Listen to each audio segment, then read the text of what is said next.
nombre es Natalia Nayeli Cardona López, soy de la Universidad 16 de septiembre de la carrera de Psicología Organizacional y les vamos a hablar sobre Sigmund Freud.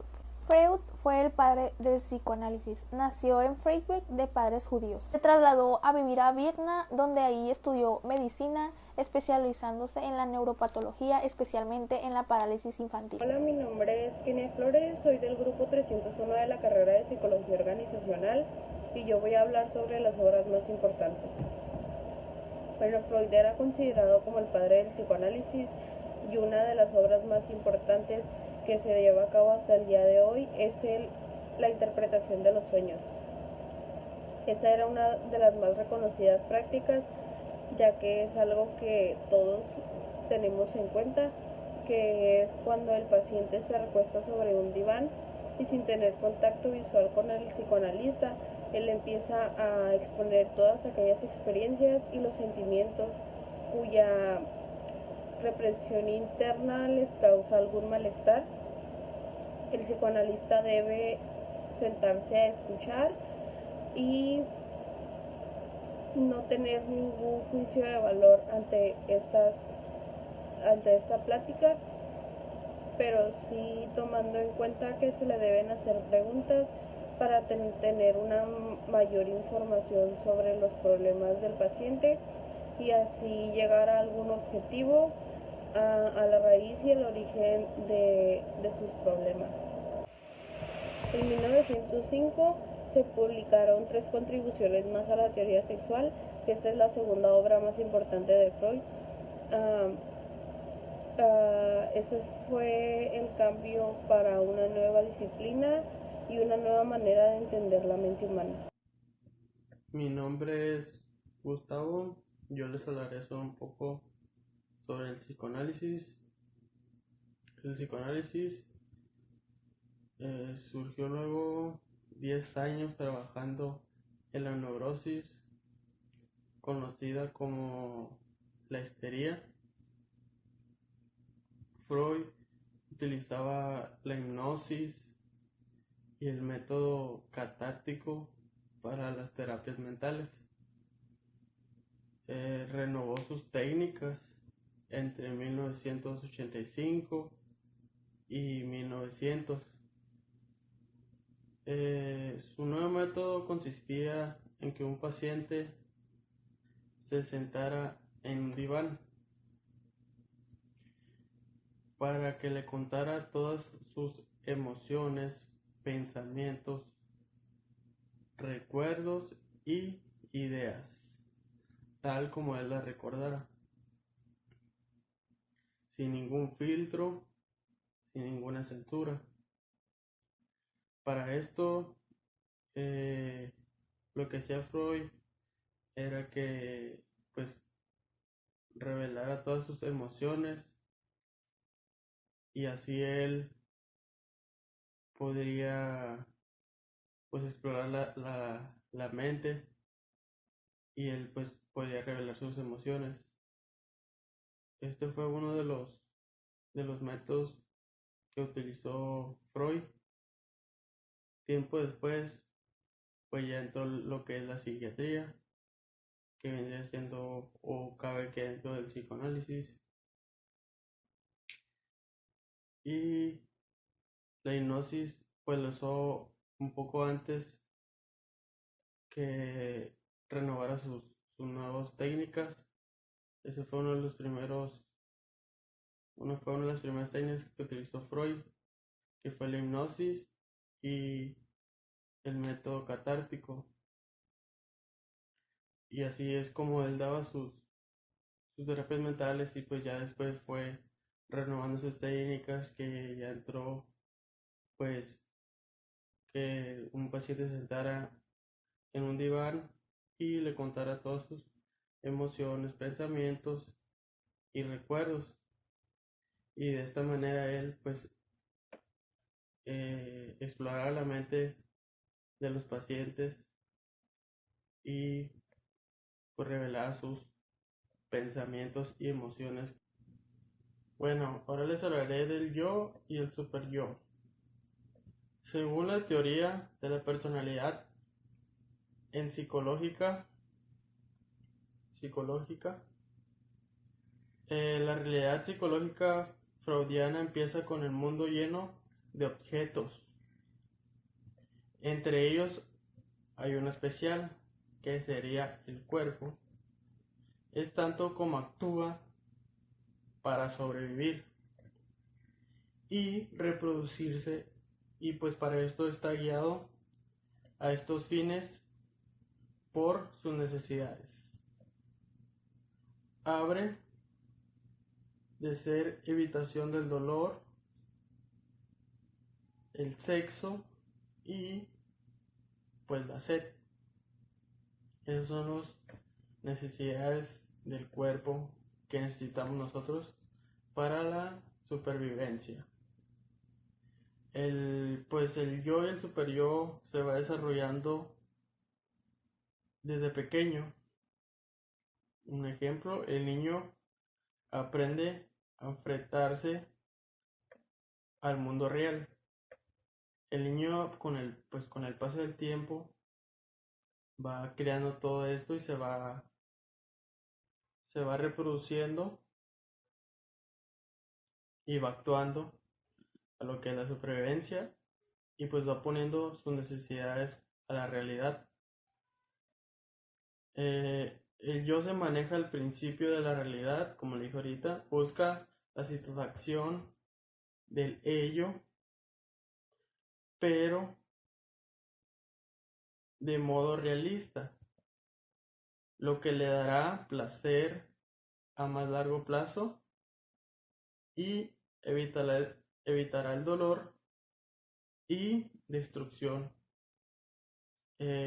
Lo que quise dar a entender con el yo y el super yo, que está basado mucho en la realidad y que tenemos necesidades pues para la supervivencia,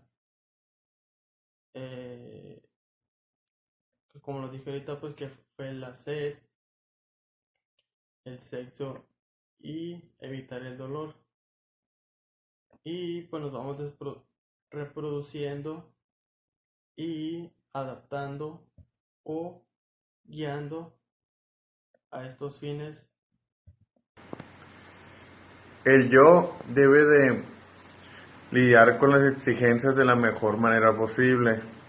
La ansiedad puede llegar a ser abrumadora, haciendo que la persona que active un mecanismo de defensa que sea bloqueándose inconscientemente sus impulsos, distorsionando y adaptando de la mejor manera posible, lo cual ocasiona que pues nos bloqueemos y actuemos raro.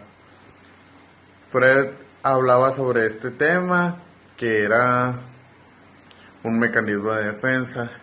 Esto es muy importante porque nosotros, cuando nos sentimos inseguros o pensamos que vamos a fallar, nos cerramos como persona y actuamos de la mejor manera que creemos que podamos sobrellevar esa situación.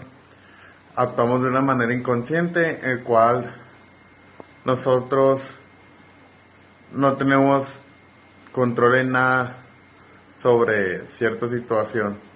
Solamente quedamos callados y tratamos de sobrellevarlo rápido porque estamos en una zona donde no nos sentimos conformes con nosotros mismos y nos sentimos muy incómodos. Fred y su hija hablaban mucho sobre este mecanismo de defensa que nos ayuda a pasar estas situaciones.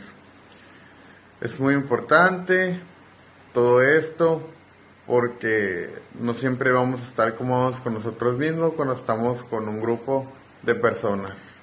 El psicoanálisis de Sigmund Freud, de pulsiones de vida y pulsiones de muerte, dice que la teoría, según Freud, era que todo el comportamiento humano está motivado por las pulsaciones, las cuales no son más que representaciones neurológicas de las necesidades físicas, que al principio se refirió a ellas como pulsiones de vida. Para Freud, el psicoanálisis no constituye una búsqueda científica imparcial, sino que es un acto terapéutico cuyo objetivo es modificar el comportamiento.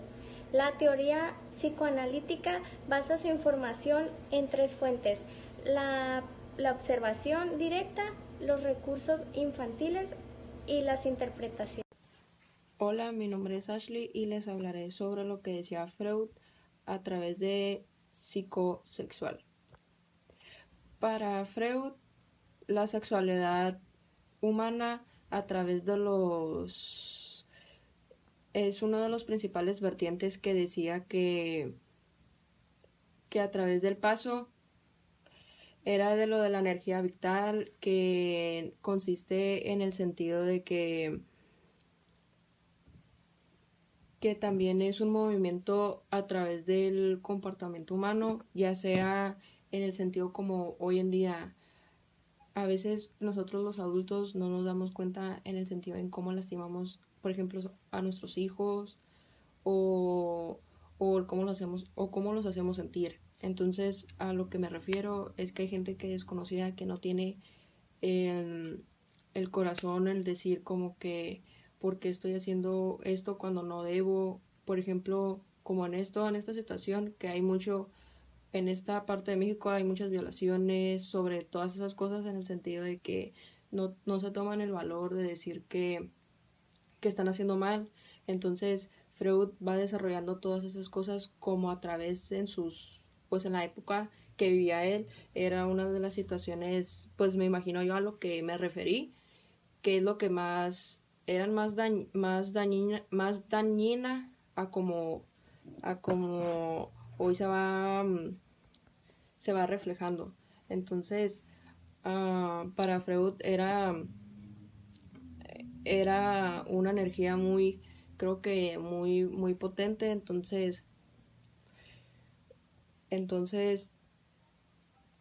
tengamos como que la manera más paciente en el cierto objetivo a no tener el sentido o el valor de hacer estas situaciones, ya que en el corto plazo, es decir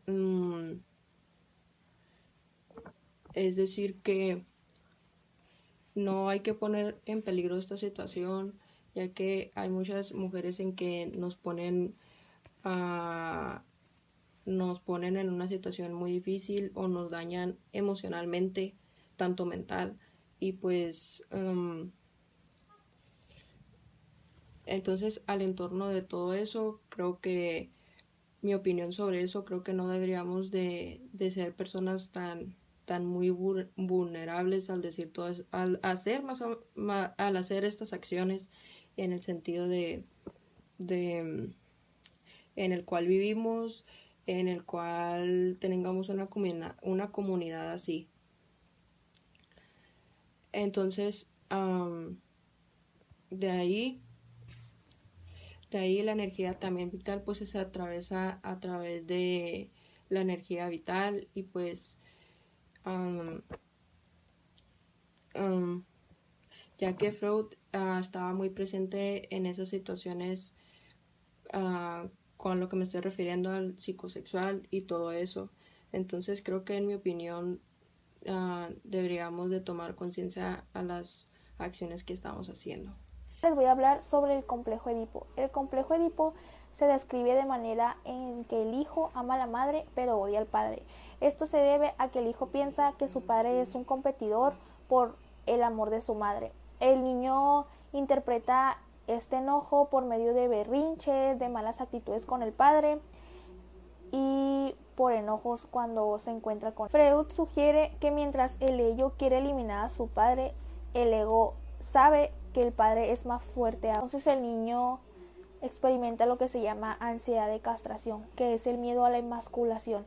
Esto se debe a que a medida que pasa el tiempo, el niño se va dando cuenta de las diferencias que hay entre la mujer y él piensa que la mamá le quitaron el pene. Entonces ese es el miedo, que si él lleva un problema con su padre, le va a hacer lo mismo a él. Esto se debe a que como el niño cree que su padre y él están compitiendo por la mamá, El niño piensa que el hecho de él desear a su madre quiere decir que su padre puede hacerle eso, castrarle el pene, igual como a la madre. La muerte de Freud fue en 1923. Se le diagnosticó un cáncer de paladar por el que fue intervenido más de 30 veces y le provocó diversas complicaciones. Sin embargo, continuó trabajando en sus diversas investigaciones.